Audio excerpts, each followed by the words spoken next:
Laymen's evangelical fellowship స్థాపకులు దానియేలు గారు 1955వ సంవత్సరం సెప్టెంబర్ 10వ తేదీన చేసిన ప్రసంగం. లూకా సువార్త 7వ అధ్యాయం 13వ వచనం.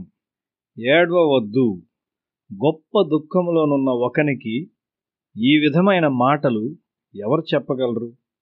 చుట్టూ ఉన్న ఇతరులు ఏడవవద్దు అని చెప్పగలరు, అయితే అవి కేవలము వట్టి మాటలే. విచారము మరియు వేదన ద్వారా చీల్చబడిన ఒక హృదయం నుండి వచ్చే కన్నీటిని అవి ఆపలేవు. భూమి మీద ఒక స్త్రీ ఎదుర్కొను ఎంతో లోతైన దుఃఖము గుండా ఆమె వెళుతూ ఉన్నది. భర్తను పోగొట్టుకున్న తరువాత తన ఒక్కడే కుమారుని యొక్క మరణము అది. అనేక రకములైన దుఃఖాలున్నాయి మరియు ప్రజలు అనేకమైన విషయాల కొరకు దుఃఖిస్తూ ఉంటారు. పిల్లలు చాలా వరకు ప్రతిదాని కొరకు ఏడుస్తారు. కొంతమంది తల్లిదండ్రులు వారి ఏడ్పును మాన్పించడానికి వారికి లొంగిపోతారు. వారికి సహాయం చేయుటకు అది సరైన పద్ధతి కాదు. విషాద సమయములు కాకుండా దేవునికి అంగీకారంగా ఉండే దుఃఖించు విధానము ఒకటి ఉన్నది. నీ పాపముల కొరకు మరియు ఇంకా కొనసాగుచున్న నీ పాపపు స్వభావం కొరకు ఏడ్చినట్లయితే నీవు ఒక ధన్యుడవైన మనిషివి. ఏడవద్దు అని యేసు నీతో చెప్పును మరియు దీని కొరకు ఆయన సిద్ధపరిచిన పరిపూర్ణమైన పరిష్కారాన్ని నీకు చూపును. దేవుని కొరకైన ఆకలితో ఏడ్చువారు ధన్యులు. నీవు సమస్యలో ఉన్నప్పుడు దేవుడు నీకు సమీపంగా వచ్చును. ఒక పేద విధవరాలి యొక్క ఒకడే కుమారుడు మరణించాడు. వారు అతనిని భూస్థాపన చేయడానికి వెళ్తూ ఉన్నారు. తల్లి తన కుమారుని కొరకు ఏడుస్తూ ఉన్నది. ఆమె అకస్మాత్తుగా యేసు తన ముందు నిలబడి ఉండుట కనుగొనినది. ఆయన జీవమునకు ప్రభు, సృష్టికర్త అయిన లోక రక్షకుడు ఆమె యొద్దకు వచ్చాడు. మనం ఏడ్చినప్పుడు దేవుడు చలించకుండా ఉండడు. దేవుడు మనలను ఒంటరిగా విడిచిపెట్టడు. ఈ స్త్రీకి నిరీక్షణ లేనేలేదు. అయితే ఆమె యొక్క నిరీక్షణ లేని పరిస్థితిలో యేసు ఆమె యొద్దకు వచ్చాడు. స్త్రీ ఏడ్చుచున్న మరి ఒక సందర్భము ఉన్నది. యేసు దేహమును ఉంచిన సమాధిని ఆమె గుర్తించింది. సబ్బాతు గడిచిన తక్షణమే ఆమె సమాధి యొద్దకు త్వరగా వెళ్ళింది. సమాధి తెరవబోట చూచినది మరియు దేహము అక్కడ లేదు. ఆమె కన్నీటితో విరిగిపోయింది. యోహాను సువార్త 20వ అధ్యాయం 14వ వచనము.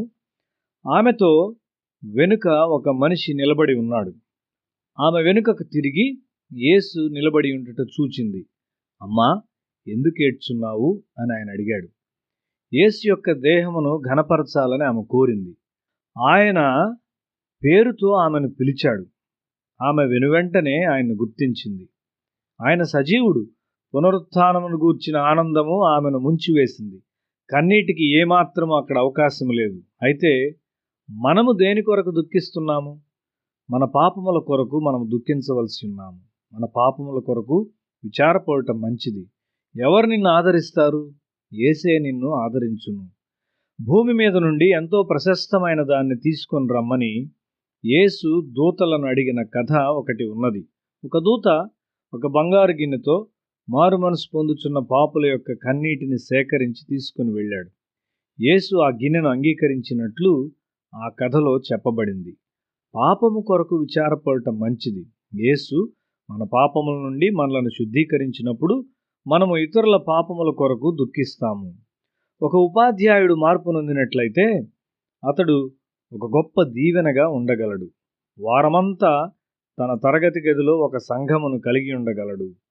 వారమంతా తన జీవితము, మాదిరి మరియు జ్ఞానము గల మాటల ద్వారా బోధించుటకు ఆధిక్యత కలిగి ఉండును. సంఘ కాపరి వారములో ఒక్కరోజు మాత్రమే బోధించును. ఒక ఉపాధ్యాయుడు పిల్లలకు వారి యవ్వన కాలంలో మరియు పరిపక్వత చెందు సంవత్సరాల్లో బోధించగలడు. ఇతరుల పిల్లలకు నీవు సహాయం చేస్తూ పనిచేస్తూ ఉన్నప్పుడు దేవుడు నీ పిల్లల కొరకు పనిచేస్తాడు. ఇతరుల పిల్లల కొరకు మనం జాగ్రత్త కలిగి ఉండవలసి ఉన్నాము. నీ పిల్లలు పెరిగి పెద్దవారైనప్పుడు వారు మీ పొరుగువారి పిల్లలతో తిరుగుచూ వారి పద్ధతులను నేర్చుకుంటారు. కాబట్టి మనము ఇతరుల పిల్లల కొరకు దుఃఖించవలసి ఉన్నాము. ఇక్కడ విధవరాలి కుమారుడు భౌతికంగా మరణించాడు. అయితే నీ పిల్లలు పాపమును ప్రేమిస్తూ పాపములో కొనసాగుటకు ఇష్టము గలవారైనట్లయితే వారు ఆత్మీయంగా మృతులే. నీవు వారి కొరకు డబ్బు ఖర్చు చేయవచ్చు గాని వారు ఎల్లప్పుడూ సమస్యల్లో చిక్కుకుంటారు. నీ పిల్లలు వారి ఆత్మీయ మరణము నుండి మేల్కొల్పబడేంత వరకు నీవు ప్రార్థనలో దుఃఖించవలసి ఉన్నావు.